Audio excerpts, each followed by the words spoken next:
ਓਏ ਚਾਚਾ ਆ ਵੀ ਬੰਦਾ ਹੈਗਾ, ਤੁਸੀਂ ਵੀ ਹੈਗਾ, ਤੀਸਰਾ ਭਤੀਜ ਕਿੱਥੇ ਆ? ਉਹ ਹਵਸਾ ਪੱਠੇ ਲੈਣ ਗਿਆ ਸੀਗਾ ਅੱਛਾ ਤੇ ਉਹਨੂੰ 10 ਮਿੰਟ ਲੱਗ ਜਾਣੇ, ਤੁਸੀਂ ਖਾਓ।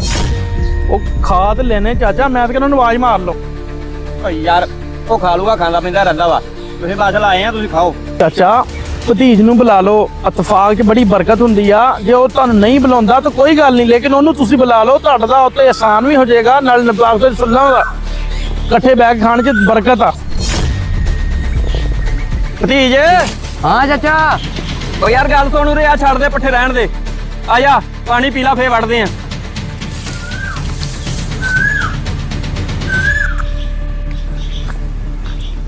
ਉਹ ਆਇਆ ਯਾਰ, ਆਇਆ, ਕੰਮ ਤੇ ਹੁੰਦੇ ਰਹਿੰਦੇ। ਬਹਿ।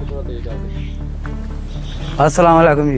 ਵਾਲੇਕੁਮ ਸਲਾਮ। और भाई साहब ਆ ਵੀ ਭਤੀਜ, ਆ ਫਾੜ ਪਾਣੀ ਪੀ, ਬਹਿ ਜਾਓ। ਇਹ ਕੱਲੇ ਖਾ ਰਹੇ ਸੀਗੇ, ਮੈਂ ਕਿਹਾ ਇਤਫਾਕ 'ਚ ਬਰਕਤ ਹੁੰਦੀ ਹੈ, ਕੱਲਿਆਂ ਨਹੀਂ ਖਾਈਦਾ। ਪਿਆਰ ਮੁਹੱਬਤ ਜਿਹੜਾ ਉਹਨਾਂ ਦੀ ਇਤਫਾਕ 'ਚ ਬਰਕਤ ਆ, ਇਸ ਲਈ ਤੈਨੂੰ ਆਵਾਜ਼ ਮਾਰੀ, ਪੀਓ, ਪੜੋ ਬਿਸਮਿਲ੍ਲਾ। बिस्मिल्लाह।